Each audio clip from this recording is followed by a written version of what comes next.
Hello everyone, I'm pleased to welcome you to our first webinar of 2022, The Power of Self-Forgiveness in Healing Trauma, with Lis Cashin, an award-winning speaker, author, consultant and trainer. My name is Tracy Duncan, and on behalf of the team at Fearless, thank you so much for joining us this afternoon. While everyone is logging in and getting settled today, and before I hand over to Alex and Liz, just some general housekeeping and announcements. As always in our webinars, we welcome any questions you may have during today's presentation. Please just comment in the Q&A section. We will make time to answer these live at the end of the session. Please also note this webinar will be recorded. All registered attendees, regardless of if they've made it here today live or not, will receive the link in the coming days. Please feel free to share this with your networks. You can also stay connected with Fearless on our social media channels, including Facebook, Instagram, Twitter, and LinkedIn. It's on these channels we provide updates on our upcoming webinars and events. So we've got plenty of attendees online now. We're ready to get started. So good afternoon, Alex. I'll hand over to you. Thanks very much, Tracy, and welcome to the first of our webinar series this year in 2022 with Lis Cashin. Before we start, I'd like to acknowledge the traditional owners of the land here in Canberra, the Ngunnawal and Ngambri people, and their elders past, present and future. Once again, I'd like to welcome everyone.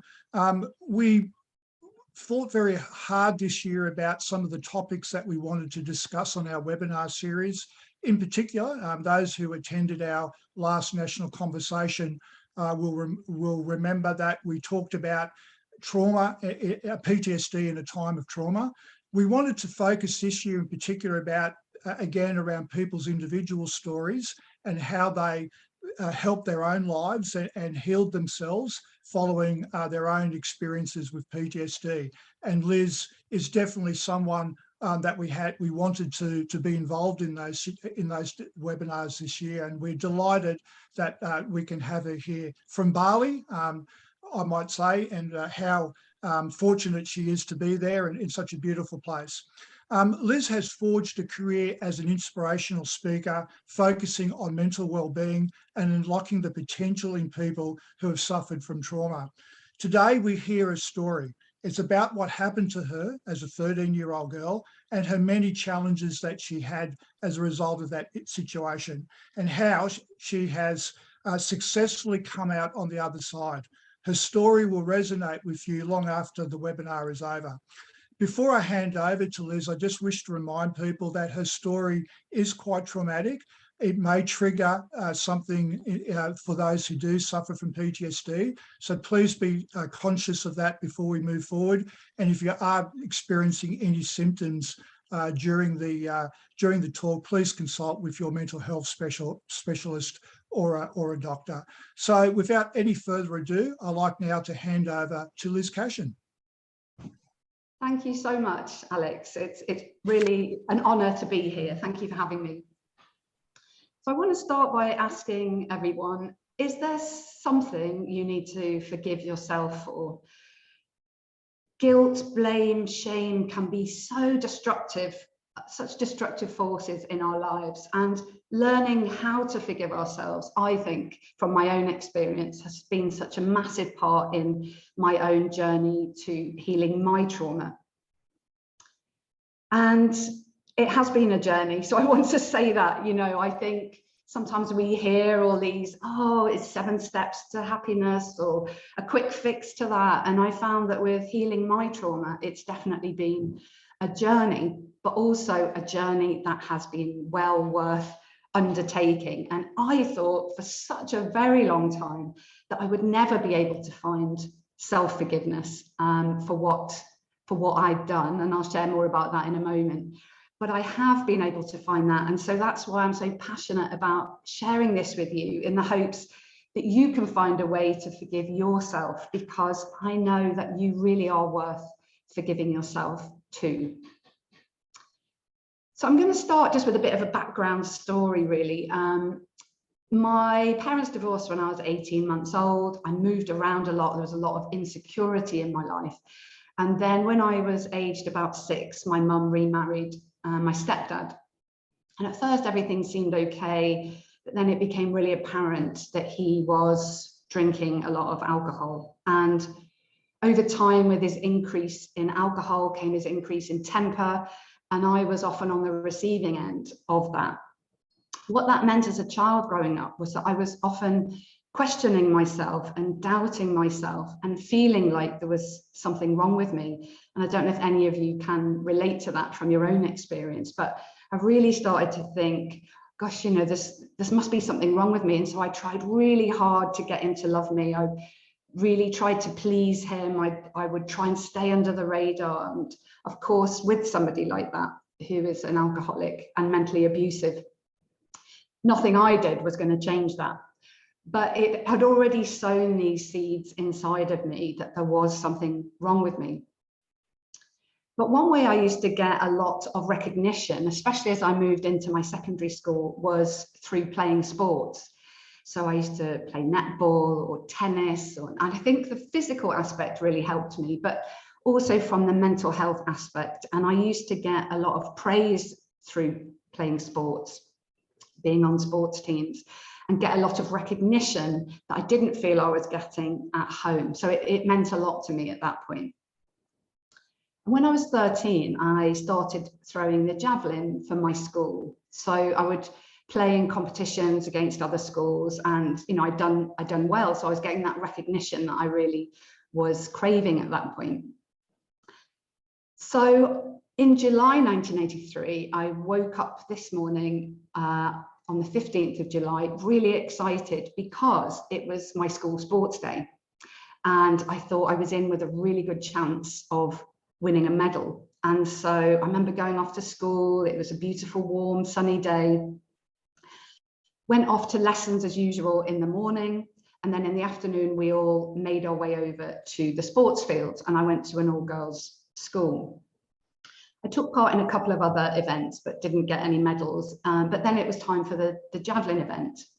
And so I made my way over to where they had put out the javelin pitch. When I got there, I had to wait my turn. There was about 5 other girls in front of me, and I could feel the nervousness, you know, the excitement, the sort of anxious nervousness awaiting my turn, because I was so desperate to win this medal. Eventually, my name was called, and I walked up to the runner's box and picked up the javelin. I took a really deep breath. And then when they said it was time for me to throw, I took my run up. I was within the box, so it was a valid throw. I threw the javelin as hard as I could, really willing it to get this medal. And at first it was going straight, and I thought, oh gosh, this is a good throw. But at the very last moment, it veered off really sharply to the right and was heading straight towards my classmate, Sammy, who my school had put onto the field to mark the throw. She was distracted for some reason, and we screamed her name, and it seemed as if she'd seen it initially because she ducked, and I had a moment of thinking, oh gosh, do you ever have those close calls when you think, oh gosh, that was close? And I had one of those, but then horror as the javelin struck her in the head and she stumbled forwards. The shock that I felt was immense, as you can imagine. This 13-year-old who just minutes before was so excited. Suddenly it was like this horror film just playing out in front of me, and I felt all the blood drain from me, and I just collapsed onto my knees. I had my head in my hands, and I was just saying, oh my God, oh my God, oh my God. I just couldn't process what was happening. I just couldn't believe it. My brain was really struggling to make sense of it. And my next memory is just that I really wanted to go and get Sammy some help. That's what I remember. And we were quite far from the school building, and this was before mobile phones. But my overriding sense was that I just wanted to get her some help. Apparently what I was doing was just running around in circles in shock on the field until somebody realized that maybe I needed some help as well. So I was taken into the school. I remember hearing the sirens of the ambulance, and I was shaking so violently. They tried to give me a tea with sugar, and I just couldn't drink it. I was shaking so much. So they had to hold it up to my lips. And I thought at this point I'd blinded Sammy, and I was devastated, and I just wanted her to know that I hadn't meant it, that it was an accident. And I was sent home where my mum met me, and I just said to Mum, I really want to go and see Sammy. She's in the hospital. I just wanted to know that I didn't mean it. So we went up to the hospital, and I was wrapped in a duvet because I was still shaking so much from the shock. And when we got there, the lady there said that Sammy had been transferred to a specialist neurological hospital. And this feeling of dread that I'd been feeling ever since it had happened, I was feeling it growing. I just had this real intuitive sense that something was really devastatingly wrong. And Mum left me in the A&E waiting room while she went to find a doctor. And it seemed like an eternity before she came back. We went outside, and I sat on this white plastic chair outside A&E. I think I knew the answer before I asked the question. I said, "Mum, is she going to die?" And Mum said, "Yes, I think so." And then 4 days later, Sammy died in hospital from her injuries. So my whole world was just blasted apart. And these seeds that had been sown previously, that there was something wrong with me, now I felt I had this incontrovertible proof that not only was there something wrong with me, but that I was evil and that I deserved to be punished. And even though later that year there was an inquest, I was advised not to go because the media was there and they were trying to keep my name out of the media, which I understand, but I never got to hear other people's perspectives around what had happened that day. So I was just left with my own thoughts around it. I didn't get any professional help to come to terms with it. My GP told me it didn't even need to go on my medical record. There was so many failings back then from someone like me who just experienced this major trauma. So I never got to hear then that the school was responsible for what happened. But people did say that to me. They said, it wasn't your fault, it was an accident. But because I got no help to process it, no professional help, and in fact, I couldn't even talk about it at home because my stepdad said we couldn't mention my friend's name in our house. Because I didn't get any professional help to really understand what had happened, I just thought people didn't know what they were talking about, that the javelin had left my hand and my friend was dead. And it was as simple as that. It was all my fault. I remember the funeral was the worst day of my life after the accident, seeing all those people, seeing her family there. I just thought everyone is here and she is dead and it's all my fault. So I was left with these feelings. And I remember a few months later, I just had to sort of get on with things. I was told that the teachers at school were keeping an eye on me, but nobody spoke to me about it. So I felt like I was in this goldfish bowl, which just magnified my feelings of guilt and shame. Guilt, I think, is a feeling when you've done something bad, and shame is I am bad. And I just felt like I was bad through and through to the core.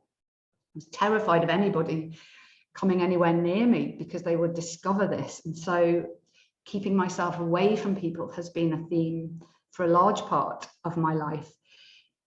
But I also was having, flashbacks, powerful flashbacks to what had happened. I was feeling terror, I was having nightmares, I wasn't really sleeping at all, I was having this rage. Sometimes I'd feel like my hand was in an electrical socket and I was walking around like that, my whole nervous system just jangling, and I'd feel like I was in the middle of a tornado in my head, just everything swirling around. And then people would say, "How are you?"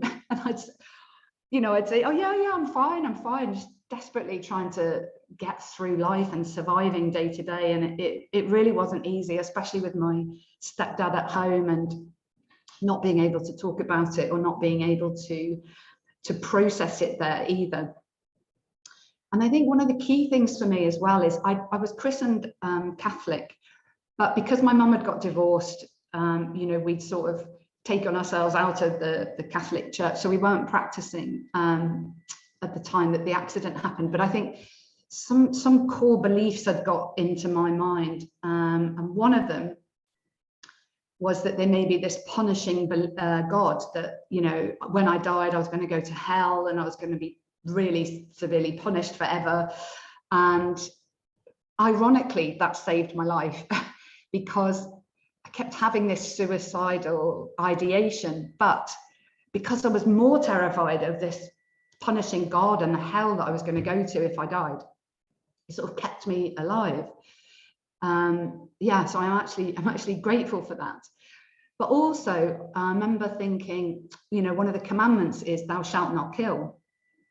And it doesn't say it's okay if it was an accident. There's no clause, there's no subclause there. It just says thou shalt not kill. And for me, you know, that was something that I'd done that was going against God and everything, really. You know, it was like, as I say, I just fundamentally felt bad to my core.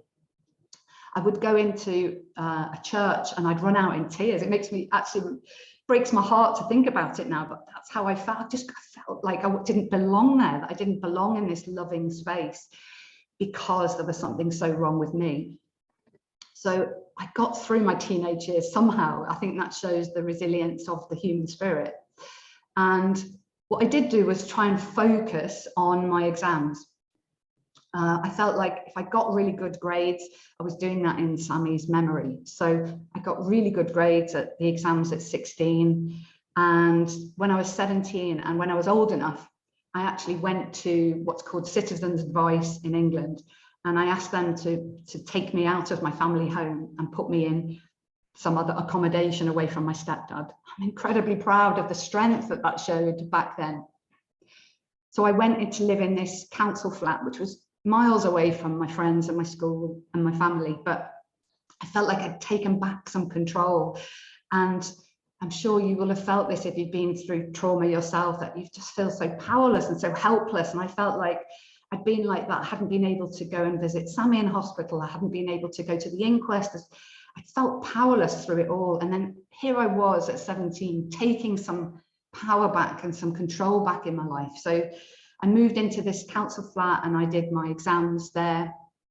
And I actually passed to go to university. Again, something I'm really proud of myself for being able to do back then. I think once I got to uni, I started to unravel. I'd been holding on. You can imagine having no help, been holding on for so long. I think once I got there, I just started to let go. I was missing lectures. You know, I really was not in a good space. And I actually ended up speaking to one of my lecturers there. She was so kind and supportive, and I'll always remember her kindness helping me through that time. But in my final year, a friend from home offered me the drug ecstasy. And I'd been such a good girl up to this point. Having lived with my stepdad, I didn't dare be anything else because, you know, he was very scary and we didn't know what he was going to do next. So I tried to be a good girl. So I was never going to do drugs. But my friend, we were driving to a nightclub and there was a police car behind us. And I didn't realize, but she had some ecstasy in the car and she thought the police were going to pull us over. And so she took the ecstasy, broke it in half and just said to me, eat it now. I think I was so shocked that I ate it. And then I was terrified about what was going to happen. But the minute the ecstasy started to take effect, all of my pain disappeared. It was like all of that pain and shame and blame and guilt, everything just disappeared. And I felt this connection, and I'd felt so disconnected up to this point. Felt like I was living in a glass box up to this point. I couldn't reach anyone. But when I took drugs, I felt this connection to other people, to myself, to actually like and universal intelligence. I felt connected to everything. And so this became very mentally addictive for me. And also another shameful secret. I didn't want my family to know. I didn't want other people to know. I left uni, passed my degree, went into the world of work, and I'd be going out clubbing every weekend, off my head on drugs. And then I'd be going in the corporate world in the week, trying to pretend I was okay.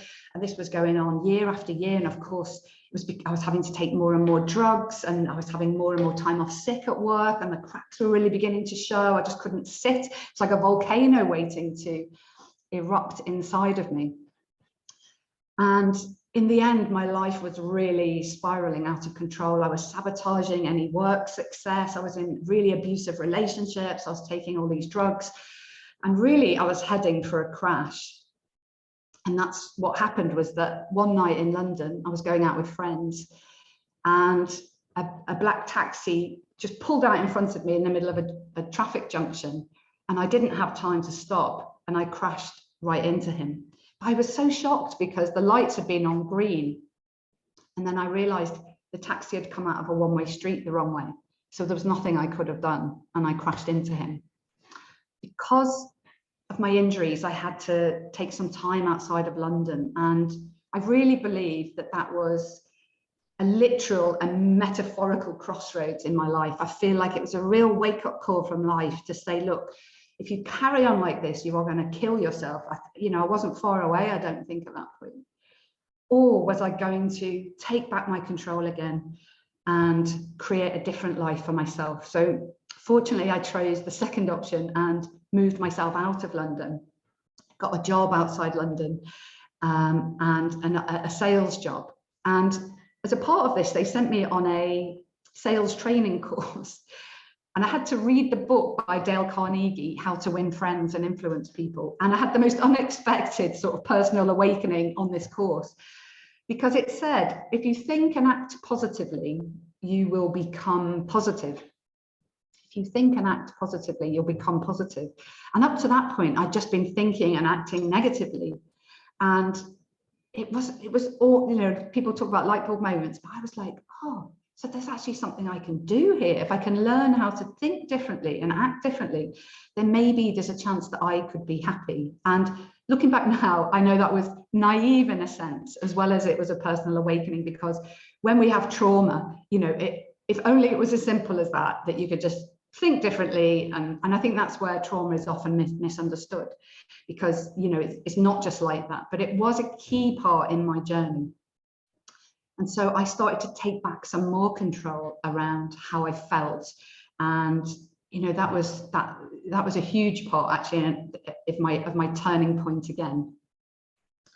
But I'd always wanted to go traveling. And so I spent a couple of years working, and then I went off. I wasn't going to go to India, but a friend of mine was going to be there. So I thought, okay, I'll go to India. We arrived on this amazing, it was like I arrived in heaven, it was like this white sandy beach, dolphins jumping. It was really amazing, so beautiful. And I felt my nervous system, didn't realize it at the time, but my nervous system really settling there. And there was a girl there who asked me if she could give me Reiki. And I had no clue what she was talking about. And I asked her, well, what is it? And she said, well, it's better if I don't tell you, because it sounds a bit strange. Maybe if I give you a session and then, you can see how you feel. And she just said I needed to lie down, fully closed, and relax. And that was it. And I thought, you know what, I'm traveling. I'm open to giving things a try. Why not? So I lay down, I could hear the sea, and it was a beautiful setting in this bamboo hut on the beach. And she started to give me Reiki, which I know now is a form of energy healing. And at the time, if she'd told me, I probably would have said no, thinking it was all very woo-woo and ridiculous. But because I hadn't, and just sort of trusted and let it happen, I suddenly felt these waves of bliss. And she wasn't even touching me. It was really quite extraordinary. I felt this bliss and this connection to something greater than me. And I hadn't had any drugs for a while at this point. So I came out of the session and I was like, what was that? And then she told me, and I thought, oh, it just sounded like so crazy and so opposite everything I'd ever known before, that I was really sort of wary and cautious, but I couldn't deny the experience that I'd had. It sort of opened up this door for me to have a new perspective. And I felt so much better. My body, my whole system, my mind, body and spirit, I think really benefited from that. So it led me on this then really holistic journey at that point. I'd had no joy with the medical profession. That first doctor had told me it didn't need to go on my medical record.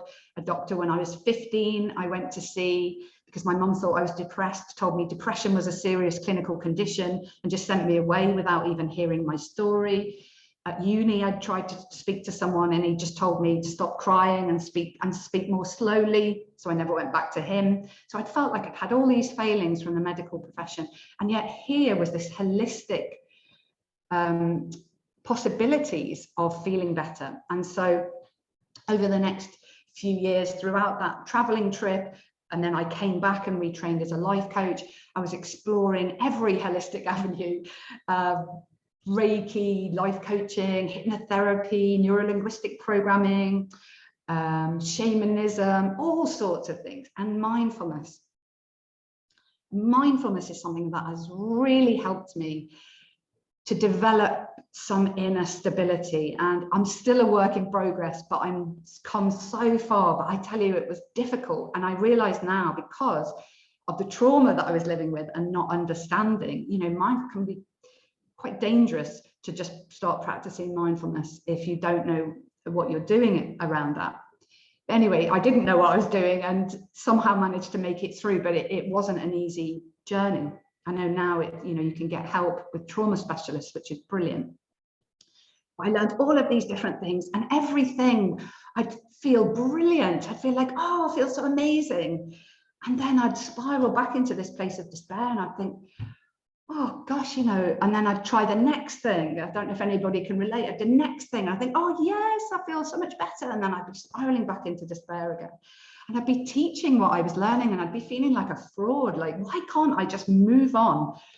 And well-meaning people would say to me, you just need to move on. It's all in your past now. And I think, I'm doing everything I can. I'm so frustrated. I know now that trauma lives in our, very being, in our cells and our bones and everything. But how can we possibly move on from it without help? But at the time, they were well-meaning because they wanted me to feel better, and I wanted to feel better. I just couldn't seem to find a way to do it, not in a sustainable way. So I had a lot of judgment towards myself. I was hyping, heaping that onto the shame I was already feeling, and the guilt, and sort of layer upon layer upon layer, and feeling like this fraud all the time, that if only people could see. And of course, I was still feeling internally that I was evil. That was underpinning everything, but I didn't realize it back then. So I tried all of these different things and different ways to feel better. And as I say, they all gave me something. They were all building blocks. But I just couldn't seem to move on from this despair. And in the end, I was almost at giving up. And, I just can't keep putting myself through this. It's like every time I'd have to steel myself up again to put myself through the next thing, hoping that would help me to move beyond the trauma. But it never did. And then I started to speak about my story. I had learned, there was so much good in what I'd learned, even though I hadn't felt like I'd moved on completely. So I started to share my story. And in doing that, I kept being re-traumatized. And someone at that time gave me the book, The Body Keeps the Score by Bessel van der Kolk, an amazing book if you haven't read it. And I read the first chapter, which was about a soldier having PTSD. And I thought, oh my goodness, that's me. I actually cried with relief because someone had sort of put a name to what I was feeling all this time. This had been over 30 years at this point. All the things a soldier had felt, I had felt.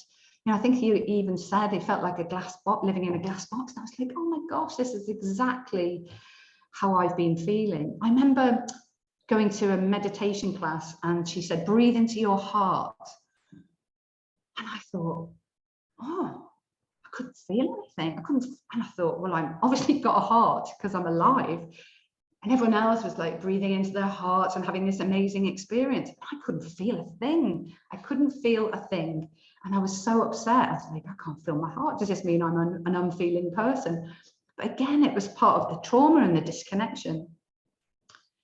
So because I read the book and I was being re-traumatized, I actually went to my GP at that point and asked if I could have an assessment of post-traumatic stress disorder. And he apologized on behalf of the medical profession, which meant so much. I felt quite emotional at that point. he said, I'm so sorry, nobody has thought to send you for an assessment before. So he sent me, I got the diagnosis, and I was sent for some trauma cognitive behavioral therapy. I had the most amazing, compassionate facilitator. She was brilliant. And I had to go and relive the whole day again of the accident, which I'm sure you can imagine was incredibly painful at that point. But what I also got to do was see it from an adult's perspective and from a compassionate lens too, which I'd never been able to do before. And at one point, with tears in my eyes, I just looked at her and said, I really didn't do anything wrong. And she said, you really didn't. You know, it was like this, for me, it was like this revelation. I'd been expecting to find this monster inside of me, you know, all this time of keeping people away, not letting people get too close, terrified of what they would see, terrified of what I would find.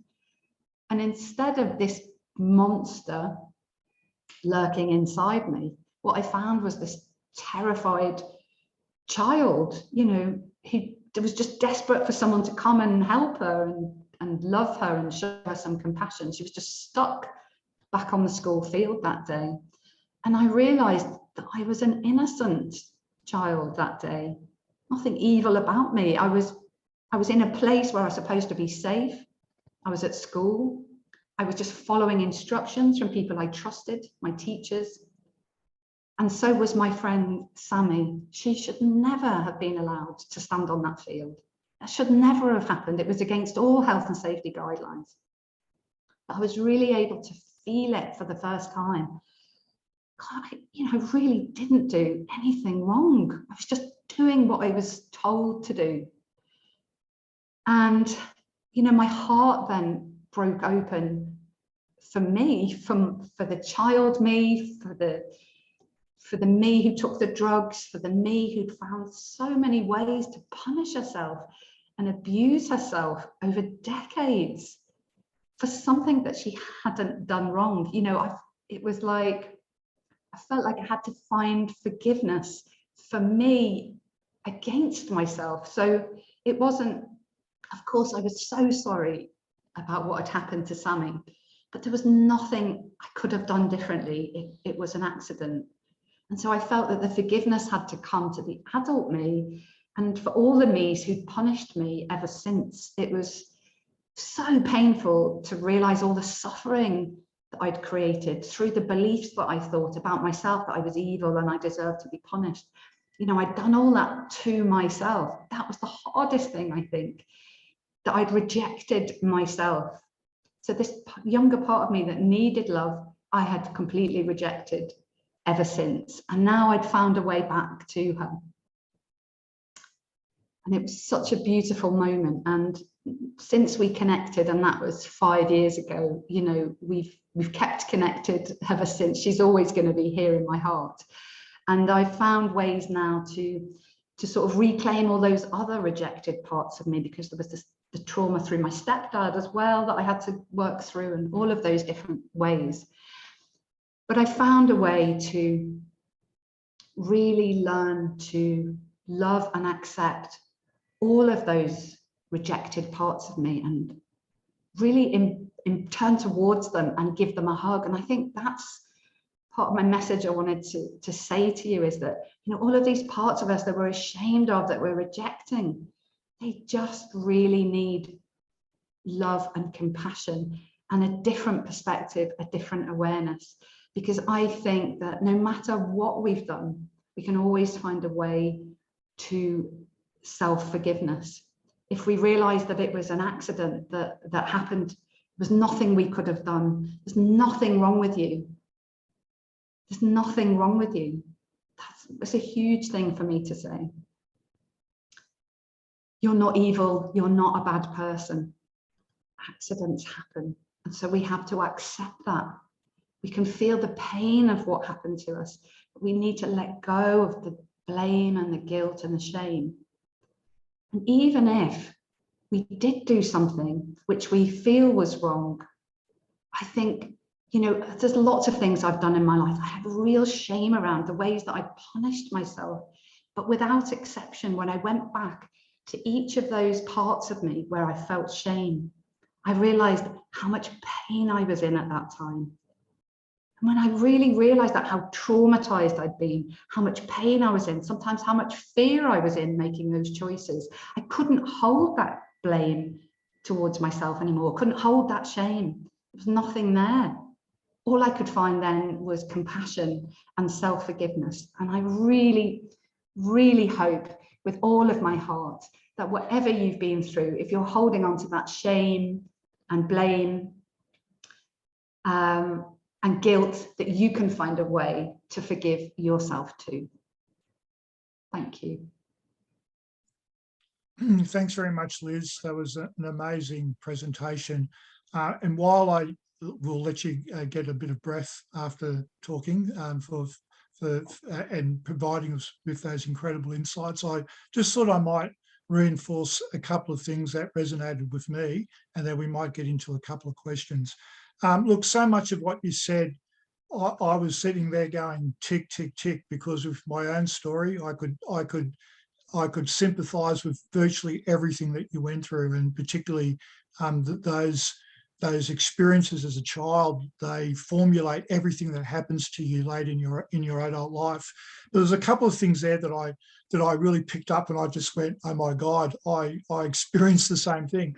And one of the things was when you said about growing up as a person in the Catholic faith, about this belief that if you did something wrong, you're going to go to hell, and it plagues on your mind. And I remember as a kid, particularly in my early teenage years, all the way up to probably even in my early 20s, being a Catholic myself and going to Catholic schools, and nothing wrong with that. I mean, I really enjoyed the fact and appreciate the fact that I did go to a Catholic school, but it does imply this sense of guilt in you that if you do something wrong, you're going to go to hell. And I thought that for so many years about nothing even remotely close to what you went through, but things that I had experienced as a child, and this belief that you're just worthless and you're going to go to hell, and no matter what you do.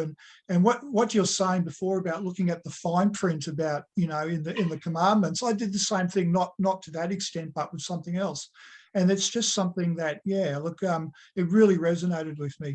The part that resonated with me as well was really this issue about the things that happen to you as a child impacts on you later on. And I, in my own story, I failed to acknowledge that for decades and decades and decades. And I guess that leads to my first question. And because, all the research says that those who have experienced a traumatic event when they were a child, they'll carry that with them into adulthood.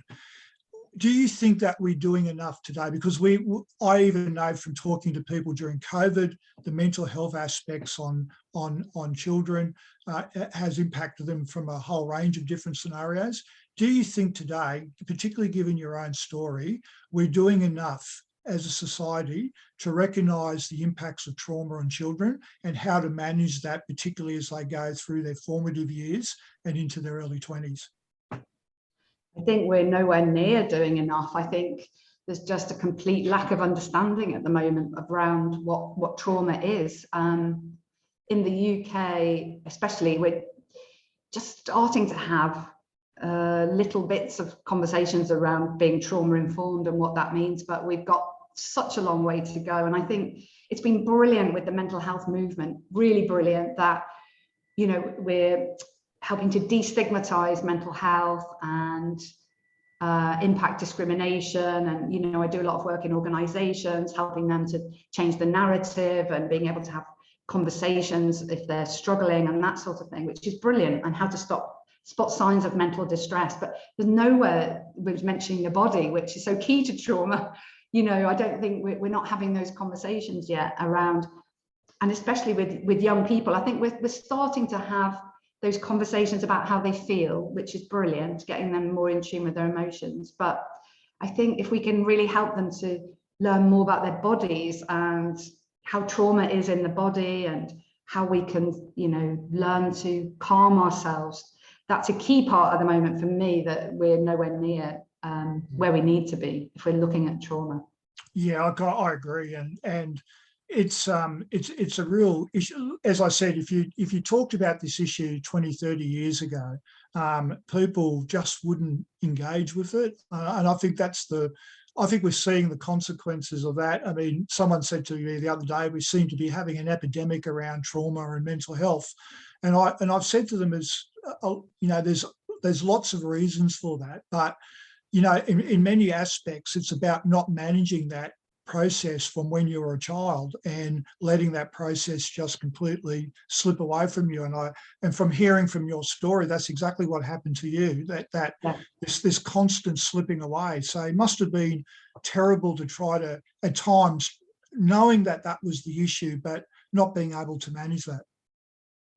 Yeah, and I just didn't really understand what was happening to me. And I think, if we can educate children, young people on what trauma is, would be brilliant, because then they can start to recognize, oh, I feel like that, like you just did with my story. Oh, that's exactly what I went through. And I think at the moment they don't have that. I didn't have that. You didn't have that. We didn't have any way to recognize what was happening to us or why we felt the way that we did. And as children, you think that how you feel is normal.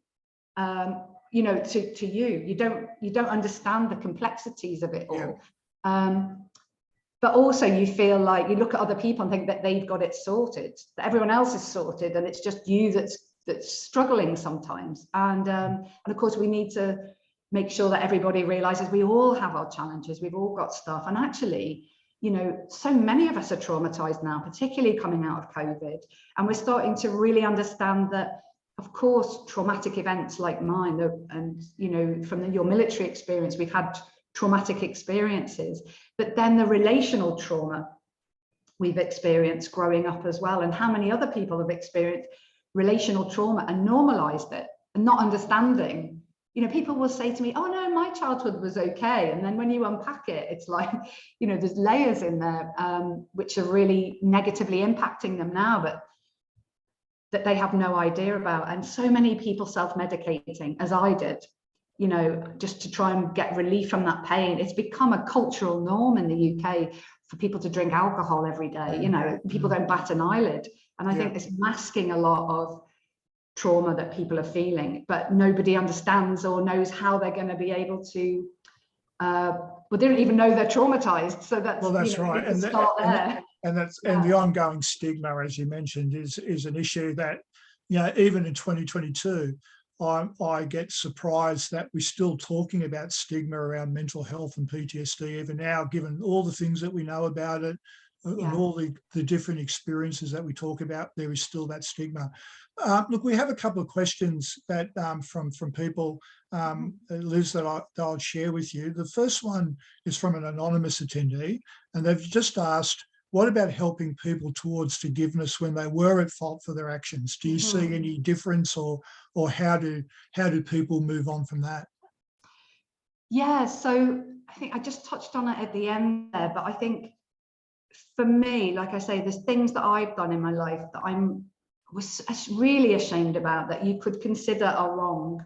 And when I really sat with those parts of me, and of course we need to get support for that, so I really want to stress that, this is not something that I would advise you to do on your own, at least not initially, that we need someone to help us with this. But when you can go into how you actually felt when you did what you did, I can guarantee you that you will feel either pain or fear or frustration, or even if it's jealousy, or all of these things. Hurt people. That's an expression that we know.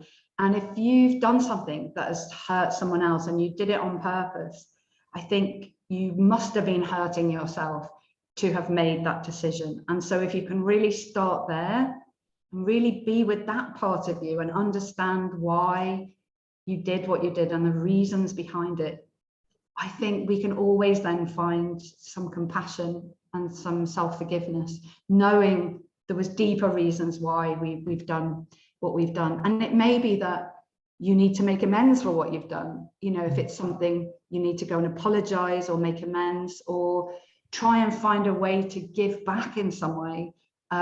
But the main thing is to really be with that part of you and really understand why you did what you did, and then to learn as much as you can so you don't do that again. And you can... Yeah, look, I agree with you wholeheartedly. And I think, again, one of the critical parts around that is to do two things. I think is, number one, is to be truthful to yourself. And I think that's really important. And also to do that self-analysis. I think sometimes people do things in life and they don't realise what they've done and the impact that it's had on other people. And it's only when you sit down and do that analysis and a proper and fair analysis of your actions do you understand the pain and that it may have caused people. So yeah, those are very wise words that you said, Liz. Look, I've had another question here to do with the actual incident itself, and it comes from Melissa. And she's asked, what support, if any, did your school provide? How did your school peers respond to the situation? Thank you for the question. And I didn't get any support from the school at all. And like I said in the talk, I was just told by my mum that the teachers were keeping an eye on me. But that just made everything worse because I felt like everyone was staring at me and I was feeling all this overwhelming guilt and shame and all of that. So, but what was interesting was I'd actually been experiencing some bullying at school before this had happened. I think because I was being bullied at home, I became a classic sort of victim for bullying at school because I didn't have any self-worth at that point. And so what was very strange for me at the time was that stopped. So it was like suddenly those people might even have been nice to me, and I was like, what is going on, especially as I was feeling so guilty about what had happened. But I think back to my friends, there was people who witnessed it happening. They must have been traumatized. It wasn't just me. There was a whole other girls who'd seen it happening. There was no help for them. There's no help for all of us. We didn't get to talk to anybody about it at all. So it was very strange. I spoke about it to my sister, my cousin, very close to me at that point, but they were around the same age as me. So they were very loving, but they couldn't actually help me to process anything that had happened. So it was very difficult. I think I just had to split myself off to a huge degree just to keep functioning. But of course, then I felt like I was alive, but not living. I was just like this shell walking around. Yeah. Yeah. And look, I can only imagine, as a 13-year-old, it's just, I just can't even, I can't imagine actually as a 13-year-old what it must feel like. Because, you're at a very formative time in your life, beginning teenagehood, and, everything about the peer factor, particularly in school, is so daunting for teenagers, particularly those, as you said, coming into it with your own, lack of self-confidence and going in, and to have something like that happen to you, I can't even begin to understand. One of the issues that you raised, Liz, which I thought really resonated with me as well, was the fact that you said in retelling your story, you sometimes impacted on your how you felt about your own trauma, and sometimes it brought you back into a bad space. And again, I just go back to my situation after publishing my book. There are times where I read my book now and I look at something and it actually does send me back into a bad space. And I know you broached a little bit about it in your talk, but I'm just wondering if you could expand upon that a little bit more about how you manage that, because a lot of us who work in this field now obviously are involved in our own lived experiences, but what people don't understand is that when you tell your story, it sometimes can have an impact on you as well. So, and you raised, as I said, you spoke a little bit about this, but I was just wondering whether you could expand a little bit on that more. Yeah, thank you so much. And yeah, I think it is this journey that we're on, and for me, it's been about layers of emotion. So I was getting re-traumatized, then I had the trauma CBT, and then I would share my story and then feel like, oh, you know, or I'd be reliving parts of it. What I found is that I need to keep going back there with a professional support and going into the emotional level and in the body.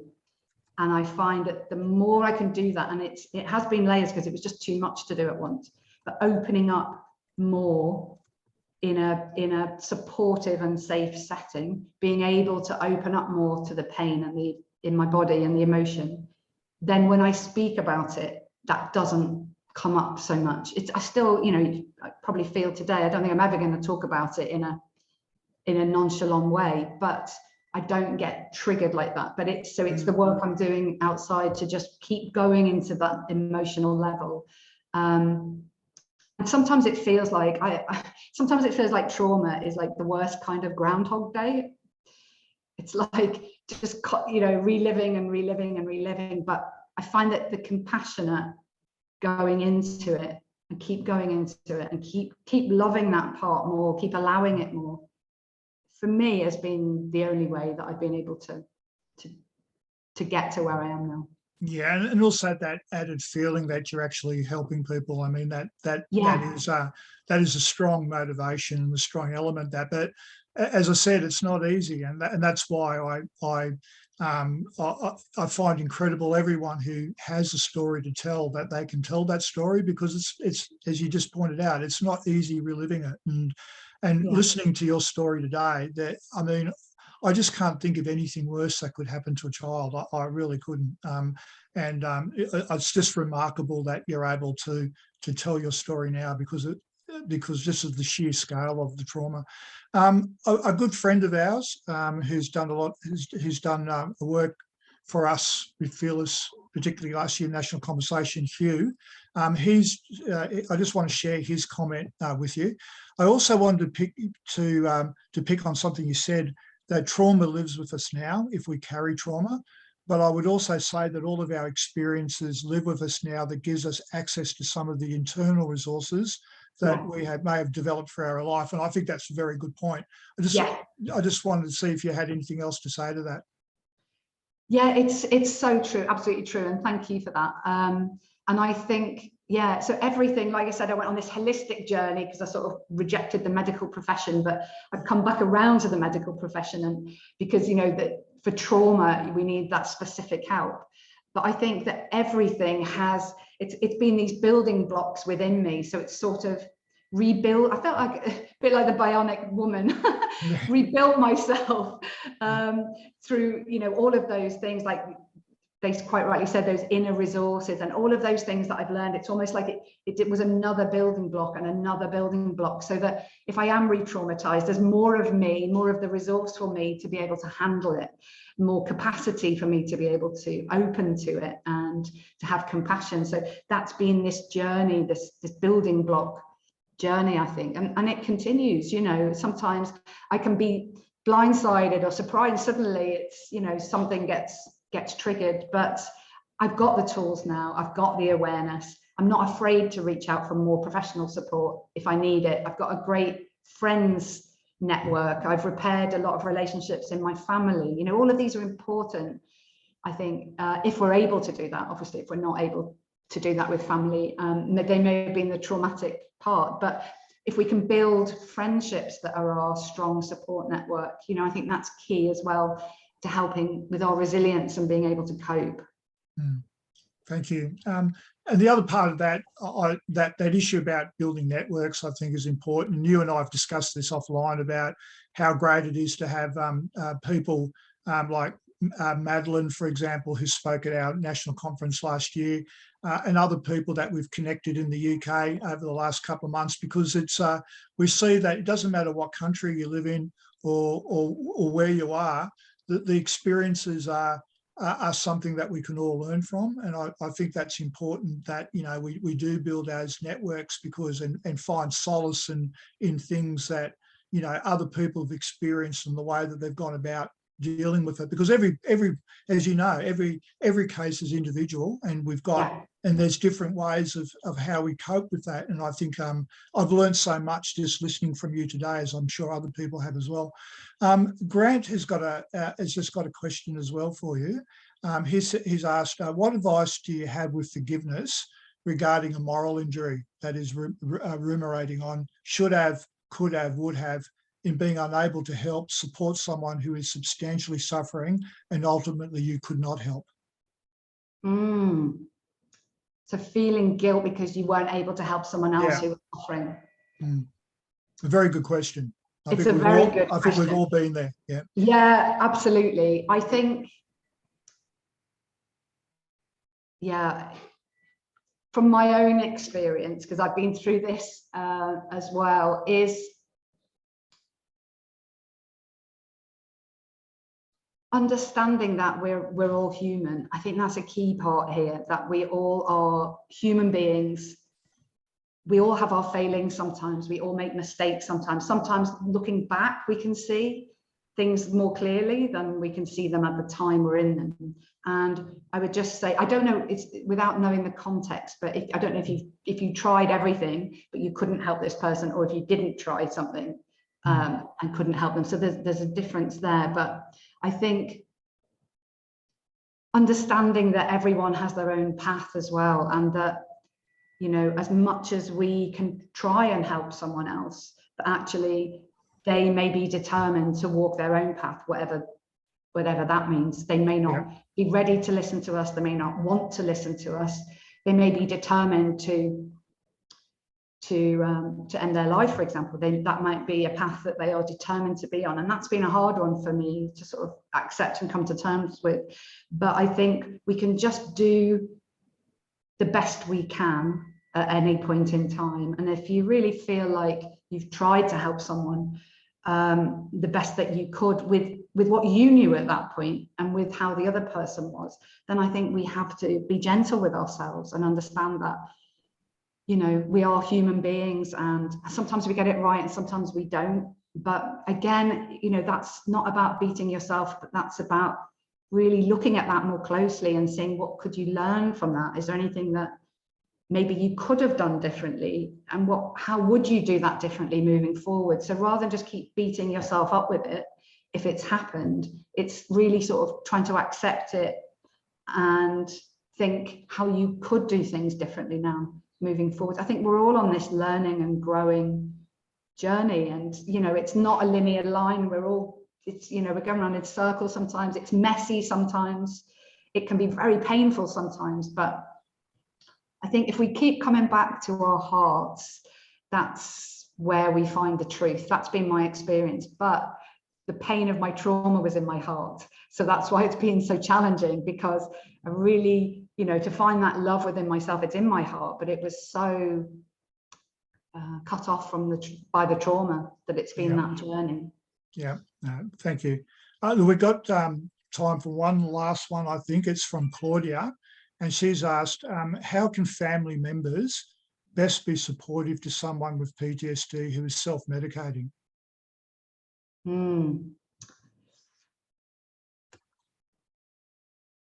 I think the more you can reinforce them in a positive way, so the more you can tell them how resilient you know they are, how you know they've got the resources within them to find themselves out of this, how you are here for them if they need your support. So it's so easy to want to stop them from doing it or judge them for doing it, or, you know, all of those, or more criticism or shame. But I think understanding that what they are trying to do is find a way out of their pain. That's why they're doing what they're doing. And so to keep reminding them that they do have those inner resources, that you are there for them, you can help them to find another way, and that you know that they can do it. Okay, thank you very much. Unfortunately, we're coming to the end of your wonderful presentation. Just quickly, Liz, if people want to engage with you further, what would be the best way to contact you? If they go to my website, fortunately my name is unusual, so there's only one I can see, Lis Cashin at the moment.com. So liscashin.com, and everything's on there if people want to get in touch. I'd love to hear from people. Fantastic. And look, I just want to say on behalf of the board of Fearless and all of those who support Fearless, what an honour and a privilege it has been to have you speak to us today, the first of our webinars this year. I've just learned so much listening to you and listening to your story. You're an amazing person, and thank you very much for sharing that with us today. We wish you all the best in the work that you're continuing to do. Given the fact that you're in Bali, not too far away from Australia, don't be a stranger. And we'd love to see you here in Australia sometime, and where we can talk more about some of the things that we agree to. So on behalf of everyone, thank you very much, Liz. Thank you, Tracy, for again setting up today's webinar. Thank you for everyone who's attended. We intend to probably have our next webinar sometime in June, but please continue to be connected with us on our social media outlets, and we'll let you know when the next one's on. So thank you very much, Liz. Thanks, everyone, and goodbye for now. Thank you so much. Goodbye.